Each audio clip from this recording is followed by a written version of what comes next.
স্বাগতম বন্ধুরা, সবাই কেমন আছেন? আশা করি সবাই ভালো আছেন। তো প্রতিদিনের মতো আজকেও আমি একটি গল্প নিয়ে চলে আসলাম আপনাদের মাঝে। গল্পটি শুনে আপনাদের খুবই ভালো লাগবে। একই গ্রামের বাবা ও ছেলে ছিলেন। তাদের বিশেষ প্রয়োজনে বাড়ির পোশাক গাধাটিকে বিক্রি করার জন্য হাটের পথে যাত্রা শুরু করল। বাবা ছেলে গাধা তিনজনই হেঁটে যাচ্ছেন। কিছুদূর যাওয়ার পর দেখে একজন বলল, লোক দুটো কি বোকা, গাধা থাকতে হেঁটে যাচ্ছে। একজন তো গাধার পিঠে উঠে আরাম করে যেতে পারে, আরে বাবা ছেলেকে গাধার পিঠে উঠিয়ে দিলেন। ছেলে গাধার পিঠে আর বাবা হেঁটে চলছেন।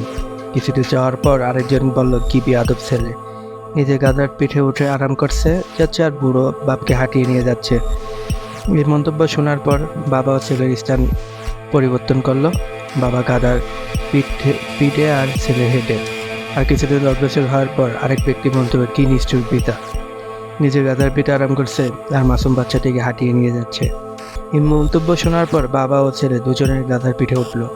গাধা চলতে শুরু করলো। কিছুদূর অগ্রসর হওয়ার পর একজন পশুপ্রেমিকের নজরে পড়লো। পশুপ্রেমিক তাদের দেখে আক্ষেপ করে বলতে শুরু করলো, কি অত্যাচার, কি অবিচার, কি গাধা, তার উপরে দুটি লোক।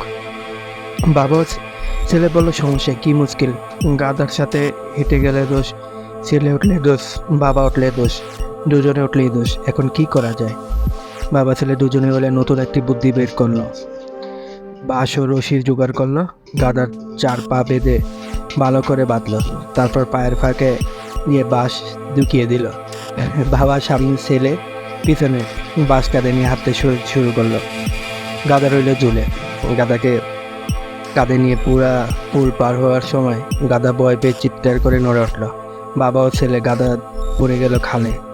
গাধার মেরুদণ্ড ভাঙলো, বাবা ছেলের পা ভাঙলো। গাধার বেচা হলো না। বাবা ও ছেলে আহত অবস্থায় ফিরে এলো ঘরে। ওই বাবা ছেলে হলেন রিয়েক্টিভ। এই রিয়েক্টিভ হলো নিয়ন্ত্রণ। তখন নিজের হাতে থাকে না, নিয়ন্ত্রণ চলে যায় অন্যের হাতে। আপনি যখন অন্যের কথায় কষ্ট পান, অন্যের কথায় রেগে যান, অন্যের আচরণে কোডে ফেটে পড়েন, অন্যের তুষামেদ উৎফুল্ল হয়ে ওঠেন, অন্যের চাটুকারিতায় গলে যান, অন্যের কথায় নাচেন, তখন নিয়ন্ত্রণ আর আপনার হাতে থাকে না, নিয়ন্ত্রণ চলে যায় অন্যের হাতে।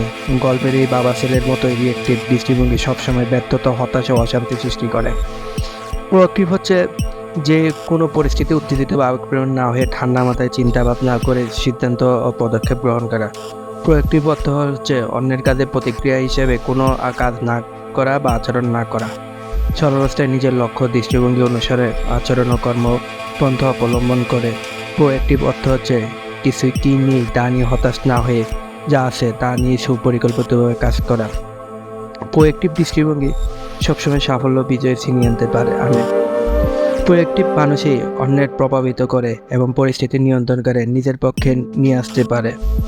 এই জন্যই মহামানবরা সবসময় প্রোঅ্যাক্টিভ ছিলেন। নবীজি সাল্লাল্লাহু আলাইহি ওয়াসাল্লামের সময়ের জীবন দেখেন, তিনি সবসময় প্রোঅ্যাক্টিভ ছিলেন, ফলে প্রভাবিত করতে পেরেছেন সবাইকেই। এক বৃদ্ধ প্রতিদিনই তার পথে কাঁটা বিছিয়ে রাখতেন, উদ্দেশ্য নবীজিকে কষ্ট দেওয়া। নবীজি সাল্লাল্লাহু আলাইহি ওয়াসাল্লাম প্রতিদিন কাঁটা সরিয়ে পথ চলতেন, যাতে অন্যের পায়ে কাঁটা না বিঁধে। একদিন পথে কাঁটা নেই দেখে দ্বিতীয় দিন ওই পথে কাঁটা নেই কেন? নবীজি সাল্লাল্লাহু আলাইহি ওয়াসাল্লাম ভাবলেন, একদিন হয়তো ভুল করে বৃদ্ধ কাঁটা বিছায়নি। দুই দিন তো ভুল হতেই পারে না, নিশ্চয়ই বৃদ্ধ অসুস্থ। তিনি খোঁজ নিলেন, বৃদ্ধ ঠিকই গুরুতর অসুস্থ। আমরা হলে হয়তো ভাবতাম, বেটি বুড়ি আমার পথে কাঁটা বিছিয়েছে, আল্লাহ তাকে উপযুক্ত শাস্তি দিয়েছে। কিন্তু নবীজি বৃদ্ধর প্রতি সমবেদনা প্রকাশ করলেন, তার চিকিৎসা সেবা শুশ্রূষার ব্যবস্থা করলেন। বৃদ্ধ সুস্থ হয়ে উঠলেন। সুস্থ হওয়ার পর বৃদ্ধকে মনে প্রশ্ন জাগলো, যাদের কথায় নবীর পথে কাঁটা বিছিয়ে তারা তো কেউ আমাকে দেখতে আসেনি, বরং আমরা যাকে কষ্ট দেওয়ার জন্য কাঁটা বিছিয়েছিলাম তিনি সেবা শুশ্রূষার জন্য ব্যবস্থা করলেন। মানুষ হিসেবে নবীজি ভালো মানুষ। বৃদ্ধ নবীজির ধর্ম গ্রহণ করলেন। নবীজি সাল্লাল্লাহু আলাইহি ওয়াসাল্লাম প্রোঅ্যাক্টিভ ছিলেন বলেই বৃদ্ধকে প্রভাবিত করতে পেরেছিলেন। বৃদ্ধ যাই করুক না কেন, বৃদ্ধের আচরণ দ্বারা নবীজি সাল্লাল্লাহু আলাইহি ওয়াসাল্লাম প্রভাবিত হননি। নবীজি সাল্লাল্লাহু আলাইহি ওয়াসাল্লাম বৃদ্ধের সাথে সেই আচরণ করেছেন যা তিনি সঙ্গত মনে করেছেন। সেই কারণেই বিরুদ্ধাচরণকারী বৃদ্ধা নারী নবী অনুরাগীতে রূপান্তরিত হলো। তারা কি নেই তা নিয়ে হতাশ না হয়ে যা আছে তা নিয়ে সুপরিকল্পিতভাবে কাজ করেন। এক ছিল বুড়ি, তার 2টি মেয়ে। বড় মেয়ে জামাই একজন ছাতা বিক্রেতা, আর ছোট মেয়ের জামাই সেমাই বানিয়ে বিক্রি করে। এই বুড়িকে কেউ কখনো হাসতে দেখেনি, সারাক্ষণ শুধু কাটতো। যখন রোদেলা দিনে তখন বড় মেয়ের কথা মনে করে, আর বৃষ্টির দিনে ছোট মেয়ের কথা মনে করে। কারণ রোদ হলে বড় মেয়ের জামাই সাঁতার বিক্রি করে তেমন ভালো হয় না, আর গ্রীষ্ম ফুরিয়ে বৃষ্টির দিনে যখন আসে তখন ছোট মেয়ের জামাইয়ের ব্যবসায় মন্দা যায়। দুই মেয়ের কথা ভেবে রোদ বা বর্ষা কোনো সময় তার কোনো সুখ ছিল না। একদিন এক সাধুর সাথে দেখা হলো। সাধু যখন জানতে চাইলেন যে সে কেন এভাবে সবসময় কাঁদে, সেই ঘটনা বলল। সাধু বললেন, এখন থেকে তুমি তোমার চিন্তাই বদলে ফেলো। রোদের দিনে তুমি তোমার বড় মেয়ের কথা ভাববে না, ভাববে ছোট মেয়ের কথা। কত সুন্দর করে এই চমৎকার রোদে সেমাই শুকোচ্ছে, আর গ্রীষ্মের শেষে যখন বর্ষা আসবে ভাববে বড় মেয়ের কথা, সে যে এখন দাদার্সে সাঁতার বিক্রি করছে, তখন ছোট মেয়ের কথা মনে করার কোনো দরকার নেই। বুড়ি তাই করল, সাবধান হয়ে গেল তাড়াতাড়ি, এখন আর তাকে কাটতে হয় না।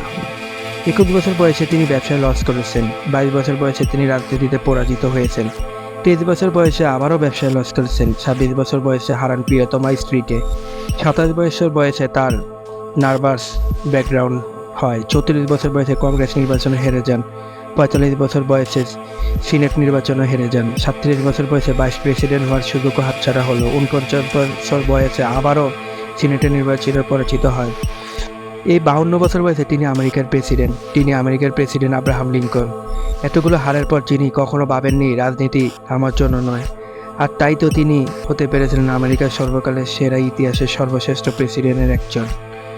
সফল মানুষের জীবনে বাধা বা প্রতিকূলতা নেই, এই কথাটি ঠিক নয়। বরং তাদের জীবনে বাধা সমস্যা সাধারণ মানুষের চেয়ে বেশি এবং বিচিত্রতর। কিন্তু তাদের তফাৎ হচ্ছে তারা কখনো বাধার মুখে ভেঙে পড়েন না, বাধাটাকে জয় করেন। আসলে কোনো পরাজয় নয় যদি তা মানসিকভাবে আপনাকে পরাজিত করতে না পারে। প্রোঅ্যাক্টিভ মানুষেরা এই সত্যটি উপলব্ধি করেন এবং সাময়িকভাবে ব্যর্থতায় ভেঙে না পড়ে কাজ করে যান, ফলে তারা লক্ষ্যে পৌঁছাতে পারেন। সুতরাং আপনি যেখানে আছেন সেখান থেকে শুরু করুন, যা আছে তা নিয়েই শুরু করুন। সাময়িক ব্যর্থতা মুচড়ে পড়বেন না, নেতিবাচক লোকদের কথায় প্রভাবিত হবেন না, আপনি জয়ী হবেনই। ধন্যবাদ এতক্ষণ আমার সঙ্গে থাকার জন্য। সবাই